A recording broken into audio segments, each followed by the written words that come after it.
Hello बच्चों, नमस्कार। कैसे हैं आप लोग? मुझे उम्मीद है कि आप सभी लोग बहुत अच्छे होंगे और अच्छे तरीके से पढ़ रहे होंगे।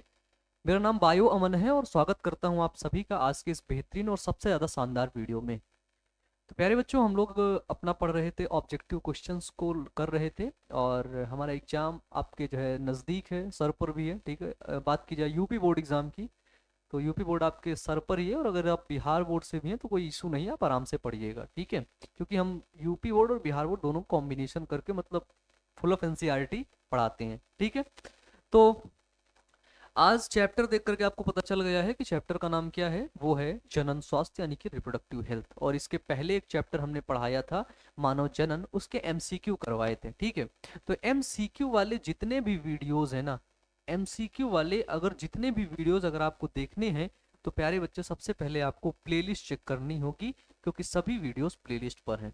ठीक है, और वन शॉट वीडियो अगर आपको देखने हैं तो उसके लिए भी प्लेलिस्ट चेक करनी होगी कि अगर जनन स्वास्थ्य का आपने वन शॉट वीडियो देख लिया, ठीक है, तो मैं गारंटी के साथ कहता हूं कि बायोलॉजी में स्पेशली बोर्ड परीक्षा में आपके बहुत अच्छे मार्क्स आ जाएंगे, बहुत अच्छे नंबर प्यारे बच्चों आ जाएंगे। ये नंबर दिलाने की जिम्मेदारी, गारंटी प्यारे बच्चे मेरी है। ठीक है, कोई इशू नहीं, बहुत अच्छे मार्क्स आएंगे प्यारे बच्चे। ठीक है, तो चलिए हम लोग शुरू करेंगे। और आज की क्लास का ये हमारा पहला क्वेश्चन होगा। पहला क्वेश्चन आप लोग के सामने है कि एड्स के लिए सबसे सही ड्रग है। ठीक है, एड्स के लिए ड्रग पूछ रहा है, लेकिन एड्स से कई क्वेश्चन पूछे जाते हैं। एड्स का सबसे पहले फुल फॉर्म क्या होता है ना? एड्स का फुल फॉर्म क्या होता है? रेड से लिखेंगे तो कोई इशू है? अच्छा, एड्स लिख सकते हैं। ठीक है, एड्स प्यारे बच्चे, एड्स का फुल फॉर्म होता है acquired acquired immuno acquired immuno deficiency syndrome. ठीक है, एक्वायर्ड इम्यूनो डिफिशियंसी सिंड्रोम प्यारे बच्चों क्या होता है? वो होता है एड्स। ठीक है, क्या होता है? वो होता है एड्स। ठीक है, एक्वायर्ड इम्यूनो डिफिशियंसी सिंड्रोम क्या होता है? एड्स। एड्स होता किसके द्वारा होता है? ठीक है, तो एड्स होता है प्यारे बच्चों एक वायरस के द्वारा, जिसका नाम है HIV। जिसका क्या नाम है? पूरा फुल फॉर्म, जिसका नाम है ह्यूमन इम्यूनो, ठीक है, ह्यूमन इम्यूनो डिफिशियंसी वायरस। ठीक है, और सबसे ज्यादा सवाल जो आपसे पूछा जाएगा, ठीक, एमसीक्यूज के अंदर बिहार बोर्ड में स्पेशली पूछा जाता है। क्या पूछा जाएगा कि बताओ जो HIV है, क्या है जो HIV है, इसका जेनेटिक मटेरियल क्या होता है? ये लो, जेनेटिक मटेरियल। जब इसके प्यारे बच्चे जेनेटिक मटेरियल की बात की जाए तो इसका जेनेटिक मटेरियल होता है प्यारे बच्चे RNA यानी कि राइबोज न्यूक्लिक एसिड। सबसे इंपॉर्टेंट प्रश्न है ये, राइबोज न्यूक्लिक एसिड। बस ये है। अब इससे पूरा डिफिनीशन आप बना सकते हैं। जेनेटिक मटेरियल मतलब प्यारे बच्चों इसको बोलते हैं हिंदी में आनुवांशिक पदार्थ। ठीक है, क्या बोलते हैं इसको? इसी को ही बोलते हैं क्या? आनुवांशिक पदार्थ। ठीक है, इसी को बोलते हैं क्या प्यारे बच्चों? इसको बोलते हैं आनुवांशिक पदार्थ। बोलो क्लियर है? ठीक है, तो रही बात एड्स की, तो एड्स के लिए कौन सी सही ड्रग है? ठीक है, एसाइक्लोविर डिडिनोसिन जिडोविडीन। हाँ, ये आपकी जिडोविडीन इसका सही आंसर है। यही दवा काम आती होगी। टेट्रासाइक्लिन ये भी काम नहीं आएगी, ये तो एंटीबायोटिक है, ये दोनों नहीं आएंगी। इसका जो जिडोविडीन ये जो मेडिसिन है ये एड्स के लिए प्यारे बच्चों यूजफुल होती है। ठीक है, नेक्स्ट क्वेश्चन, लिंग जांच के कौन सी विधि को सबसे अधिक दुरुपयोग किया जाता है? ठीक है, लिंग जांच। लिंग जांच प्यारे बच्चों कब होता है इसको समझना। ये मदर है, ठीक है, ये मदर के यहाँ पर जो, ठीक है, मदर के जो गर्भाशय के अंदर जो ये बाबू बन रहा है छोटा सा, ठीक है, इसी का लिंग परीक्षण होता है। ठीक है, इसी का लिंग परीक्षण होता है। अब यहाँ पर डिटेल से पढ़ाने वाली चीज तो है नहीं है कि हम इसको यहाँ पर डिटेल से पढ़ाएंगे, क्योंकि प्यारे बच्चे हम लोग डिटेल से इसको पढ़ाए हैं। जब हमने जनन स्वास्थ्य चैप्टर पढ़ाया तो वहां पर पढ़ाया था। ठीक है, तो लिंग परीक्षण होता है कि ये लड़का है कि लड़की है। तो पहले क्या होता था कि जो लड़की होती थी उसको मार दिया जाता था। ठीक है, और जो लड़का होता था उसको जिंदा रख रखा जाता था, क्योंकि पहले ऐसी व्यवस्था थी। क्योंकि पहले क्या होता था कि लड़कियों के दहेज के लिए, शादी में दहेज बहुत लगता था, है ना। और लड़की को सिक्योरिटी चाहिए होती थी। सिक्योरिटी मतलब लड़की देखिए अभी भी है, जैसे बाहर नहीं आना जाना है ज्यादा, अकेले रात देर रात तक नहीं घूमना है, क्योंकि क्या हो जाए कुछ पता नहीं, है ना। इस वजह से प्यारे बच्चों शादी में भी बहुत अच्छा, बहुत ज्यादा खर्चा आता है, बहुत ज्यादा दहेज देना पड़ता है लड़की को, ठीक है। इसलिए प्यारे बच्चों लिंग जांच करवाते थे, अगर लड़की होती तो उसे मार देते, सब लोग को लड़का चाहिए होता, क्यों, क्योंकि दूसरी लड़की से शादी होगी तो उसको दहेज मिलेगा, ऐसा होता था। ऐसी मानसिकता पहले थी, अब अभी अभी अभी भी कुछ कुछ जगहों पर प्यारे बच्चों है। ऐसा नहीं कह सकते खत्म हो गई मानसिकता, अभी भी कुछ कुछ जगहों पर ऐसी मानसिकता अभी भी देखने को मिलती है, ठीक है। तो लिंग जांच की कौन सी विधि का सबसे ज्यादा दुरुपयोग किया गया? क्लॉटिंग टेस्ट बिल्कुल नहीं किया गया, ठीक है। एमनियोसेंटेसिस, एरिथ्रोब्लास्टोसिस और एंजियोग्राम। एरिथ्रोब्लास्टोसिस तो एक रोग है, एंजियोग्राम भी नहीं होता, ये होता है एमनियोसेंटेसिस, ठीक है। एमनियोसेंटेसिस प्यारे बच्चों क्या किया जाता है? एमनियोसेंटेसिस के द्वारा जो माता के गर्भ के अंदर जो भ्रूण है, ठीक है, उस भ्रूण का पता लगाया जाता है कि आखिरकार वो भ्रूण कौन सा है ना, नर है या फिर वो भ्रूण मादा है, उसका पता लगाया जाता है प्यारे बच्चों एमनियोसेंटेसिस के द्वारा, ठीक है। चलिए, इसमें गुणसूत्र का परीक्षण होता है, ठीक है, गुणसूत्र टेस्ट। इसमें जो क्रोमोजोम होता है, क्रोमोजोम की स्टडी किया जाता है, क्योंकि इसके अंदर ये बाबू जहां पर रहता है, यहाँ पर एक द्रव होता है जिसको बोलते हैं एमनियोटिक, एमनियोटिक फ्लूइड, ठीक है। तो प्यारे बच्चे जो एमनियोटिक फ्लूइड होता है इसको निकाल लिया जाता है इंजेक्शन के माध्यम से, और उसी को लैब के अंदर भेजा जाता है। फिर क्रोमोसोम देखा जाता है, अगर इसमें क्रोमोसोम एक्स एक्स है तो वो क्या होगा? वो होगा लड़का, क्योंकि वो सॉरी लड़की। एक्स एक्स क्रोमोसोम है, क्या होगा? लड़की। और अगर क्रोमोसोम एक्स वाई है तो क्या होगा? लड़का। तो उसका गुणसूत्र देखा जाता है एमनियोसेंटेसिस में, ठीक है। नेक्स्ट क्वेश्चन है, निम्नलिखित में कौन यौन संचारित रोग है?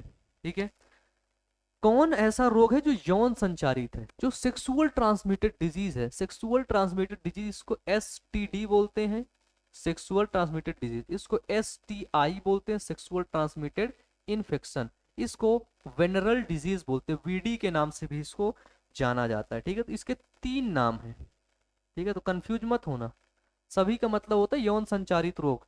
मलेरिया प्यारे बच्चों, मलेरिया, मलेरिया तो होता है किसके द्वारा? मच्छर से होता है भाई, है ना, मच्छर काट लेते हैं, मलेरिया हो गया, बताओ, मच्छर ही से होता है ना।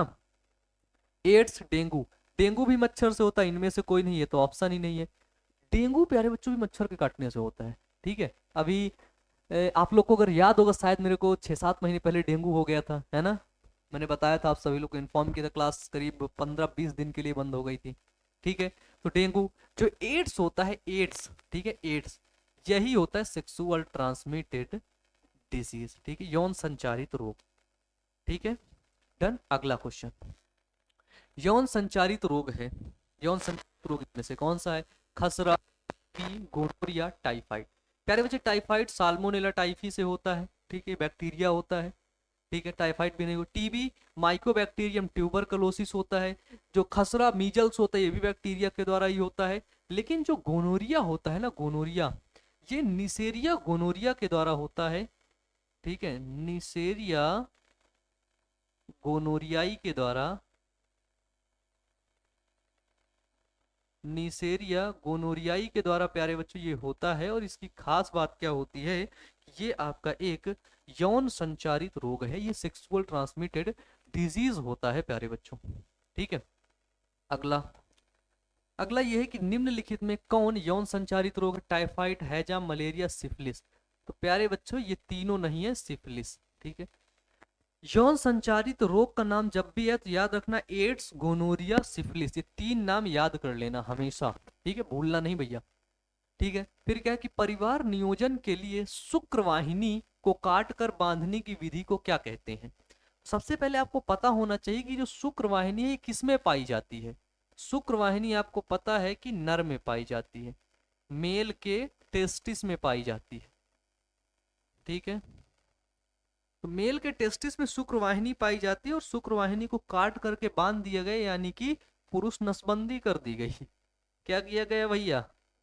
पुरुष नसबंदी की गई। आपको पता है भारत में जब इमरजेंसी लागू हुआ था, ठीक है, उस समय सरकार कांग्रेस की थी और इंदिरा गांधी जी प्राइम मिनिस्टर थे उस समय। ठीक है, तो जब इमरजेंसी लागू हुआ था तो उस समय लोगों को पकड़ पकड़ के उनकी नसबंदी की गई थी, है ना। पकड़ पकड़ के उसमें नसबंदी की गई थी लोगों को।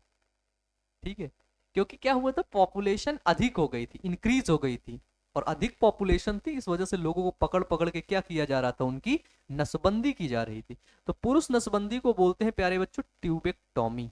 ठीक है, ओवेरेक्टॉमी ओवरी निकाल देना, गलत। वैसेक्टॉमी गलत, ओ सॉरी सॉरी सॉरी, ट्यूबेक्टॉमी नहीं वैसेक्टॉमी होगा, क्योंकि वास्ट डिफरेंस पाया जाता है मेल के अंदर, वास्ट डिफरेंस पाया जाता है किसके अंदर, नर के अंदर। ठीक है, और कैस्टोक्टॉमी बिल्कुल गलत। ठीक है, चलो, तो ये क्या है, वैसेक्टॉमी। तो पुरुष की नसबंदी क्या कहलाती है, कभी भी आपसे पूछे पुरुष की नसबंदी तो वो कहलाती है वैसेक्टॉमी। ठीक है, वैसेक्टॉमी कहलाती है। डन। अगला देखिए, ऑस्ट्रेलियन एंटीजन। ठीक है, ऑस्ट्रेलियन जो एंटीजन जांच द्वारा किस बीमारी का पता लगाया जाता है। ठीक है, आपका ऑस्ट्रेलियन एंटीजन है, ऑस्ट्रेलियन एंटीजन जो बीमारी है, अगर उस बीमारी का हम जांच करेंगे तो उसके जांच के द्वारा हम कौन सी बीमारी का पता लगाएंगे। बीमारी है हमारे सामने क्या, तो बीमारी है, एक सेकंड, चलिए चलिए, बीमारी है एड्स, हेपेटाइटिस बी, जेनावाट्स और कैनक्रॉइड। तो वो बीमारी का जो पता लगाते हैं वो होती है हेपेटाइटिस बी, जिसका टेस्ट होता है HBsAg। ठीक है, चलिए अगला क्वेश्चन, भारत में प्रथम जनगणना कब हुई थी, बताइए। भारत में पहली बार प्रथम जनगणना कब हुई थी, ये बताइए, कब हुई थी। ऑप्शन है आपके पास क्या, 1851 में, 1851, 1872 में, 1921 में, 1951 में। तो भारत 1947 में आजाद हुआ। ठीक है, और जब पहली बार भारत की जनगणना आई वो हुई थी 1951 में हुई थी।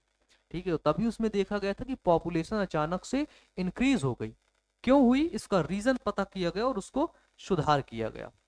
अगला है, निषेचन रोकने के लिए शल्य विधि को क्या कहते हैं।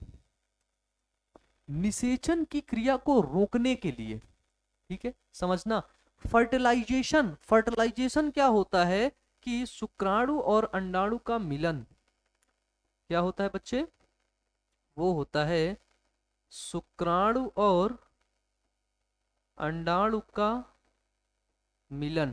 ठीक है, तो निषेचन को रोकने के लिए शल्य विधि कौन सी होती, कटिंग, काटने वाली विधि, वैसेक्टोमी, ट्यूबेक्टोमी, MTP, सभी, बताइए।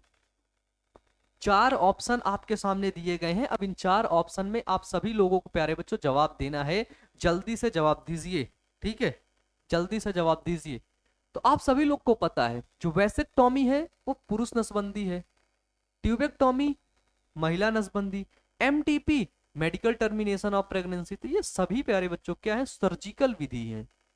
सर्जिकल मतलब जहां पर कट पिट किया जाता है। सर्जन, सर्जन क्या करता है, सर्जन प्यारे बच्चों सिर्फ सर्जरी करता है, काटता है शरीर को। ठीक है, कट करके जोड़ता रहता है वो। ठीक है, अगला क्वेश्चन है प्यारे बच्चों 10 नंबर, 10 नंबर है, जनसंख्या अधिक होने से क्या होता है। अगर मान लेते हैं किसी भी जगह की जनसंख्या ज्यादा हो गई, किसी भी देश की जनसंख्या ज्यादा हो गई तो क्या होगा। नंबर 1 आय की कमी, नंबर 2 खनिज पदार्थ की कमी, नंबर C जमीन में कमी, नंबर D इनमें से सभी। ठीक है, तो प्यारे बच्चे हमेशा याद रखना, अगर किसी देश की जनसंख्या अधिक हो जाएगी तो आय की कमी होगी, खाने की कमी होगी, रहने की कमी होगी। ठीक है, बेरोजगारी अधिक होगी, शिक्षा की कमी होगी, स्वास्थ्य की कमी होगी, सभी चीजों की प्यारे बच्चों कमी होगी अगर जनसंख्या अधिक होगी तो। इसीलिए जनसंख्या को नियंत्रित करके रखा जाता है। ठीक है, इसीलिए स्लोगन सुनाए जाते हैं कि हम दो हमारे दो। अब स्लोगन आ गया है हम दो हमारे एक। ठीक है, पहले क्या था, हम एक हमारे 10, है ना। ऐसे होता था, तभी क्या है, इनमें से सभी। अगला क्वेश्चन कहता है कि जनसंख्या अधिक होने से क्या होता है। अगर मान लेते हैं किसी भी जगह की जनसंख्या अधिक हो गई तो क्या होगा, प्रति व्यक्ति आय कम हो जाना, बिल्कुल कम हो जाएगी भाई, है, जनसंख्या अधिक है कम हो जाएगी। प्रति व्यक्ति आय बढ़ जाएगी, गलत, आय तो नहीं बढ़ेगी। जनसाधारण का स्वास्थ्य अच्छा हो जाएगा। गलत भैया। मतलब अधिक जनसंख्या है, ज्यादा जनसंख्या होगी तो क्या अधिक लोग हेल्दी होंगे, अधिक लोग स्वस्थ होंगे? नहीं, बिल्कुल गलत। इनमें से सभी।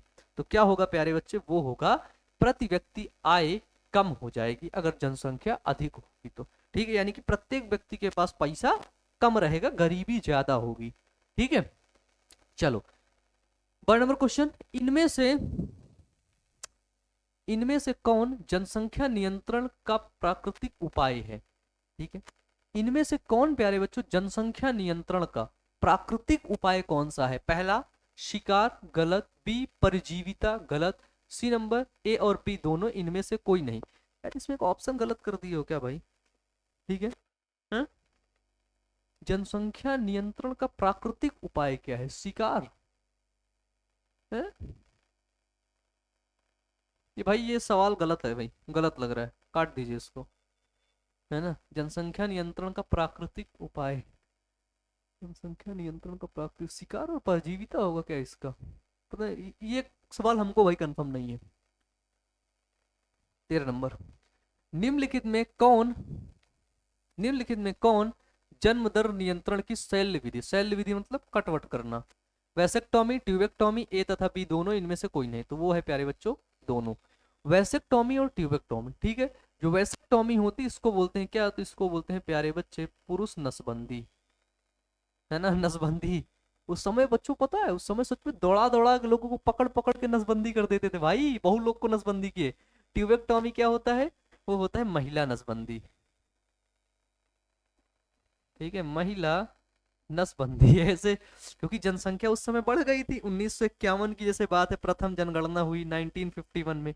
1951 में पता चला तो आदमी बिल्कुल परेशान हो गया कि जनसंख्या इतनी ज्यादा हो गई। ठीक है, ये सब चीजें चल रही थी। अगला क्वेश्चन, अगला क्या कहते हैं कि जन्म दर नियंत्रण की विधि कौन सी है? ठीक है, जन्म दर को नियंत्रित करने की विधि कौन सी है? GIFT, IVF, ET, IUCDs, ICSI. ध्यान से देखना इनको। GIFT gamete intrafallopian transfer, IVF in vitro fertilization, ICSI intracellular जो है स्पर्म इंजेक्शन। लेकिन ये ऑप्शन जो है प्यारे बच्चे वो क्या है? वो है आईयूसीडी। ठीक है, आईयूसीडी। ठीक है, इंट्रा यूट्राइन डिवाइसेस की बात कर रहा है। जो इंट्रा यूट्राइन डिवाइसेस होती है वो जन्म दर को नियंत्रित करती हैं, तभी तो इंट्रा यूट्राइन डिवाइसेस लगवाते हैं। शादी के बाद 2 बच्चे हो गए, इंट्रा यूट्राइन डिवाइसेस लगवा दिए कि 5 साल में बच्चा नहीं चाहिए, वो डिवाइस लगी हुई है, सेक्सुअल एक्टिविटीज में इन्वॉल्व होते रहोगे, बच्चे नहीं पैदा होंगे। ठीक है, ये चीजें आगे देखिए। कॉपर टी रोकता है, कॉपर टी क्या करता है?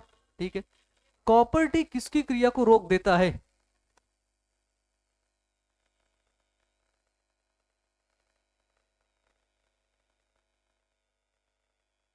ठीक है, चलिए, तो क्या है? कॉपर टी रोकता है। कॉपर टी किसको रोक के रखता है बताओ भाई? अगर आपसे पूछा जाए कि जो कॉपर टी होता है वो किसको रोक के रखता है, तो भाई कॉपर टी एक काम करता है। ये कॉपर टी लगता कहां पर है? तो महिला के यूट्रस में लगता है, गर्भाशय में लगता है कॉपर टी। ठीक है, और ये ओवुलेशन को रोकता है क्या? बिल्कुल नहीं। यूट्रम की दीवार को, एम्ब्रियो के बनने को बिल्कुल नहीं। रिप्रोडक्टिव डक्ट को रोकने में नहीं। निषेचन को, फर्टिलाइजेशन को रोक देता है। कॉपर टी क्या कर देता है कि जो नर युग्मक और मादा युग्मक आपस में मिलने से रोक देता है कॉपर टी। है ना, कॉपर टी नर और मादा युग्मकों के आपस में मिलने से रोक देता है। जब वो मिल नहीं पाते नर युग्मक और मादा युग्मक, तो कहां से निषेचन संभव है? होगा ही नहीं भाई, होगा ही नहीं। है ना, अगला क्वेश्चन है, निम्न में से कौन विषाणु जनित रोग नहीं है? देखो, जब कभी भी प्रश्न में आपसे नहीं पूछ लेना, नहीं, ठीक है, तो अपने कान खड़े कर लेना मोटू सेठ। ठीक है, क्योंकि नहीं वाले सवाल अक्सर गलत हो जाते हैं। आप हाँ समझ के दे देते हैं उसका जवाब। ठीक है, विषाणु जनित रोग नहीं है। Flu, swine flu, polio, AIDS, हाथी पांव। बताइए, 4 ऑप्शन है, इसमें से 3 विषाणु जनित रोग हैं, लेकिन इसमें से केवल एक ऐसा रोग है जो विषाणु जनित नहीं है। बताइए वो कौन सा रोग है? बोलिए, बोलिए। हाँ भाई, स्वाइन फ्लू किसके द्वारा होता है? वायरस के द्वारा। पोलियो, पोलियो वायरस के द्वारा। एड्स वायरस के द्वारा। एड्स किसके द्वारा, एक्वायर्ड इम्यूनो डिफिशियंसी सिंड्रोम है ना, जो हाथी पांव होता है फाइलेरिया, ठीक, किसके द्वारा होता है, हाथी पांव फाइलेरियासिस रोग होता है, एलिफेंटियासिस जिसको बोलते हैं। एक सेकेंड, हाथी पांव रोग किसके द्वारा होता है, एक बार क्लियर कर लेते हैं भाई, है ना। देखिए मच्छर के काटने से होता है भाई हाथी पांव रोग, ठीक है। हाँ, मच्छर के काटने से फाइलेरिया होता है, ठीक है। हाँ, क्यूलेक्स मच्छर काटता है परजीवी प्रोटोजोआ के द्वारा, देखो हाथी पांव सही ही है, ठीक है, और ये प्रोटोजोआ के द्वारा होता है, ठीक है, प्रोटोजोआ के द्वारा प्यारे बच्चों। मच्छर के काटने से होता है ये तो पता था, ठीक है, मच्छर के काटने से होता है, ठीक है। कभी कभी क्या होता है, कुछ टॉपिक रहते हैं ना उनको क्लियर नहीं होता है, मतलब कॉन्सेप्ट एकदम से क्लियर नहीं रहता कि भाई यही एकदम से सही है, ठीक है। इस वजह से दिमाग से चीजें कभी कभी प्यारे बच्चे उतर जाती हैं, ठीक है। चलिए 17 नंबर देखते क्वेश्चन, क्या है कि अंतः गर्भाशय तकनीक का औसत असफलता की दर क्या है, सफलता नहीं असफलता, तो प्यारे बच्चों लगभग उसके 4% असफल होने का डर है। 4% मतलब कुछ भी नहीं होता है, 4% केवल असफल होने का डर है, बाकी 96% सफल होने का घमंड है अंतः गर्भाशय तकनीक के प्यारे बच्चे, ठीक है।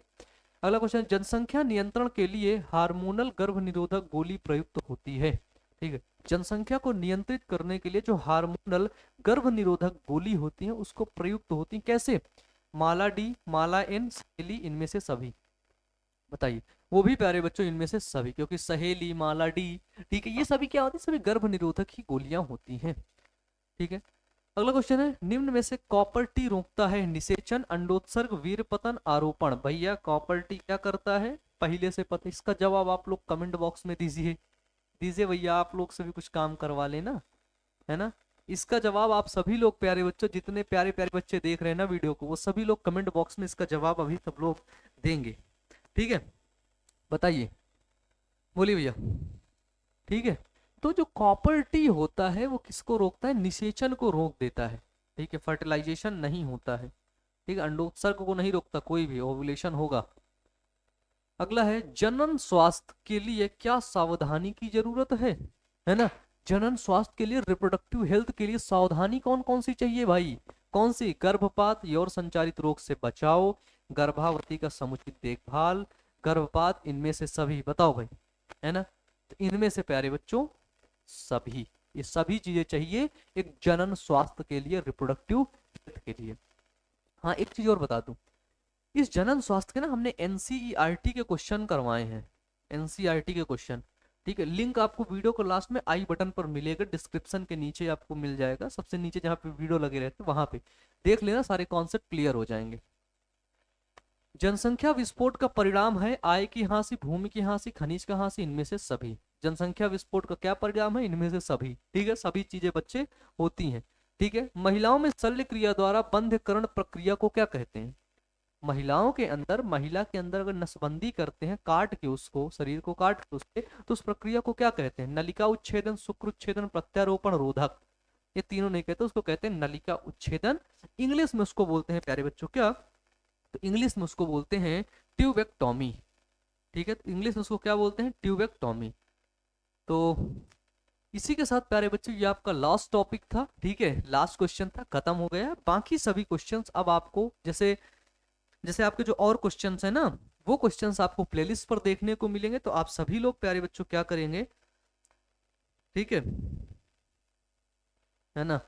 तो बाकी क्वेश्चंस को देखने के लिए आप प्लेलिस्ट चेक कर लीजिएगा, वहां पर सभी वीडियोस हैं, ठीक है, उन सभी क्वेश्चंस को आप लोग अच्छे से देखिएगा, अच्छे से पढ़िएगा, ठीक है, क्योंकि वहां पर इंपॉर्टेंट क्वेश्चंस भी हैं, वन शॉट वीडियोस भी हैं, और भी वीडियोस वहां पर अवेलेबल हैं, ठीक है। तो उनको सभी को देख लीजिएगा अच्छे से, और अच्छे से पढ़ते रहिएगा, क्लास में रिवीजन अच्छे से करिएगा, ठीक है।